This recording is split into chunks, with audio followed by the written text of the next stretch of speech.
When working with sheet metal, you may be working with features or you may be working with geometry that was created outside of the sheet metal features.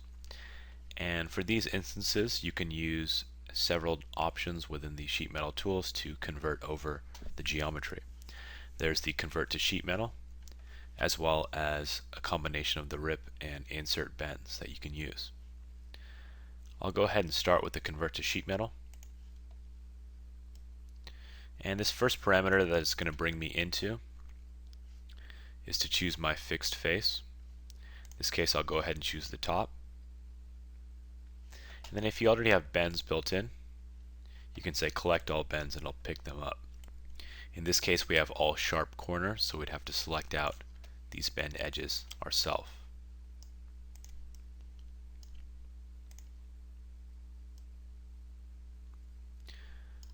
You can see once I've selected these, it's populated a preview, and you can see the gap in between for the sheet metal part. We can control the thickness of the part as well as the radius of the bend from the sheet metal parameters, as well as controlling the gap for the corners from the corner defaults as well. And then you can see on the screen that these have all the defaults as the setting, but we can come in and change the radius if we want, and you should be able to see a slight difference between the two. I'll go ahead and update this to make that change more pronounced.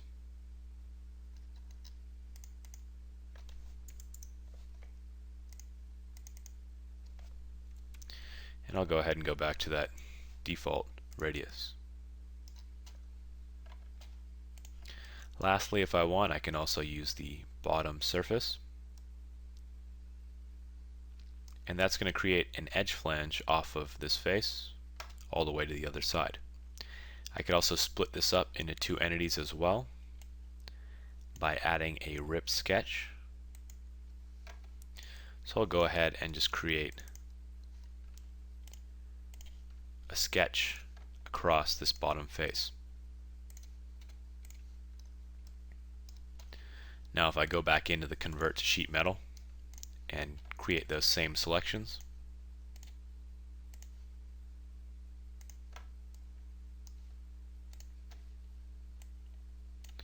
I can choose this out as a rip sketch, and it'll stop the edge flange there. And then I can also choose out this back edge to complete that feature. And if I want a different gap there,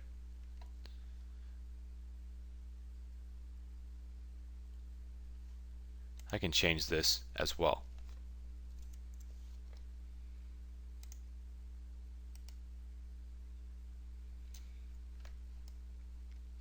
Then I can exit out of the feature and I have my sheet metal part. And you can see it has the standard sheet metal parameters and just a single convert to solid feature. And we could always go back in and change any of these settings. Now we can look at the flat pattern, and we can see we get the full flat from that. I can also create this using the rip as well as insert bends. So if I go ahead and delete these out, I can use that rip feature first. And to use that, I'm going to need to shell this out so that I can actually rip apart these two edges. Otherwise it's just ripping into a solid, which isn't going to work. So I'll go ahead and shell this out.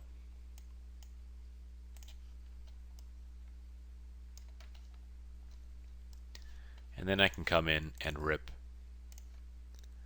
all four of these edges.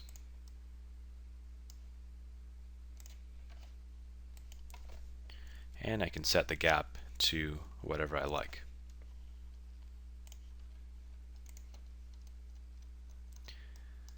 Now if you come in, you can see that it split these two faces apart. and it leaves a little artifact as well. And in this case, we're going to be able to use the insert bends, and it's going to automatically select out a relief type to remove this out. But there's also cases in which you might have to create your own relief if this is the method that you're using to convert the sheet metal part. So if I go into Insert Bends and choose the top face, and click OK,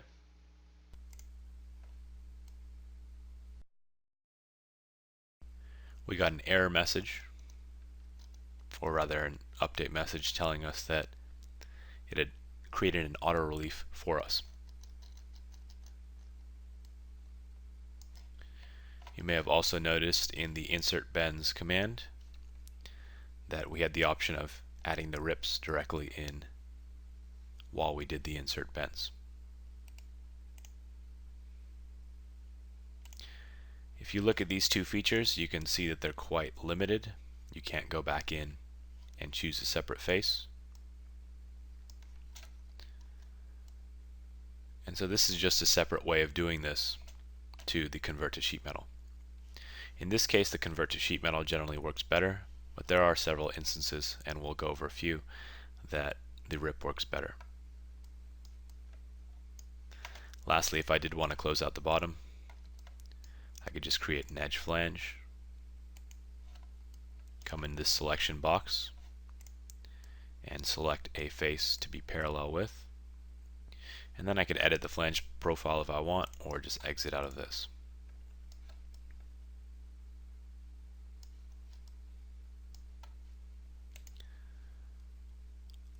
We'll go ahead and look at another example.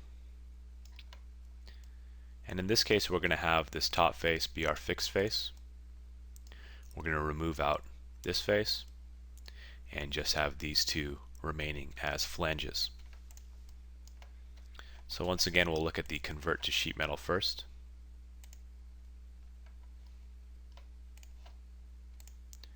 And we just have to choose out the two bend edges.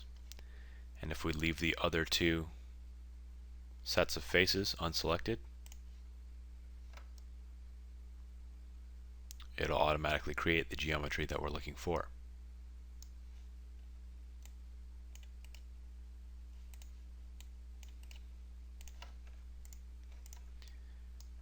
Once again, I can also use the rip and insert bends.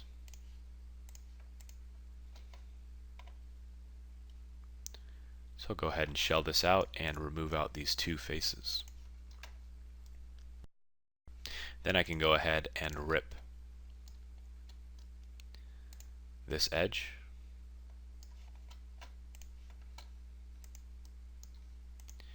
And we can insert bends onto the top.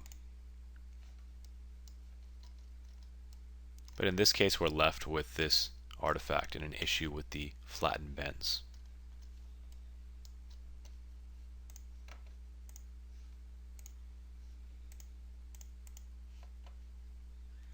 So I'll go ahead and delete this out. And I'm just going to quickly create a sketch on this face.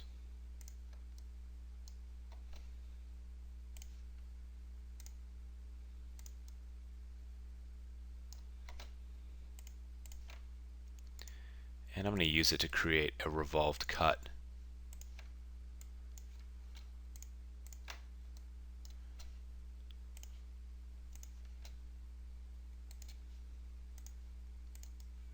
To add in my own custom relief. And now if I go in and use the insert bends, this is going to work just fine and allow me to flatten this out.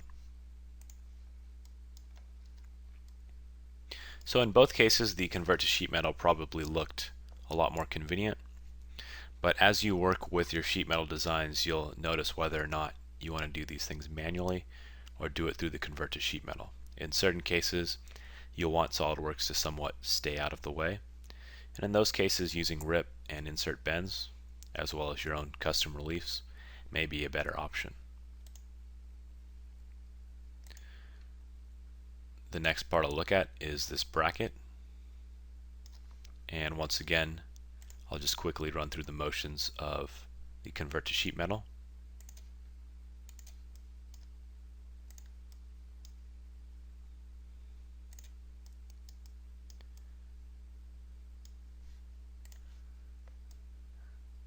And just by selecting out all those edges, I can create this sheet metal part. But this is a part that's built in a manner that already somewhat looks like a sheet metal part. There aren't any overlaps or edges that need to be ripped.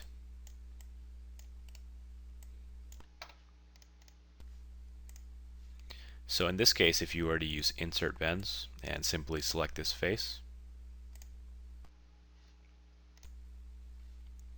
it's done in a single selection. So this is a case in which insert bends is the faster option.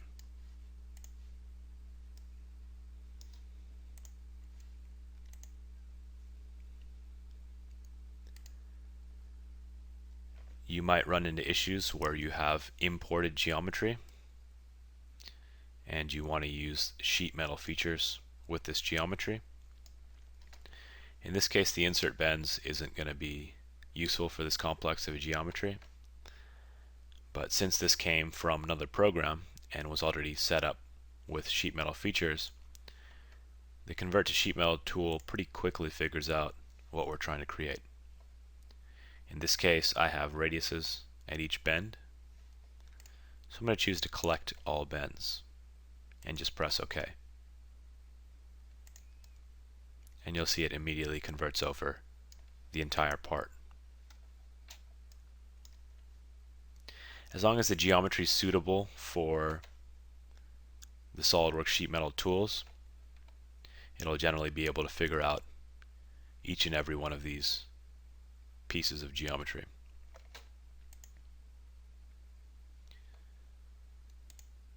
You can also convert over surface bodies. The Convert to Sheet Metal tool is simply just looking at the outside surfaces or the inside surfaces, depending on what you select.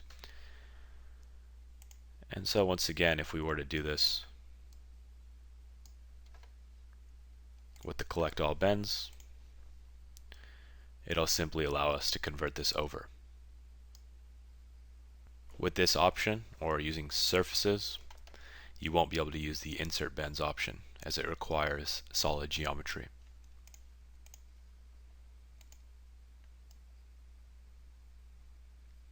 And one thing you want to be careful with any edges or surfaces that you work with is that if your edge is slightly off tangent from around, the Convert to Sheet Metal option won't work. So in this case, these two are slightly off tangent. If we fix this, the geometry should be suitable for using the Collect All Bends and using the Convert to Sheet Metal option.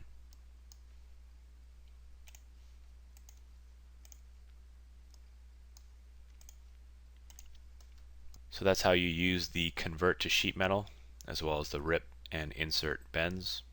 Subsequent videos will cover a few more complex examples of how to convert over geometry.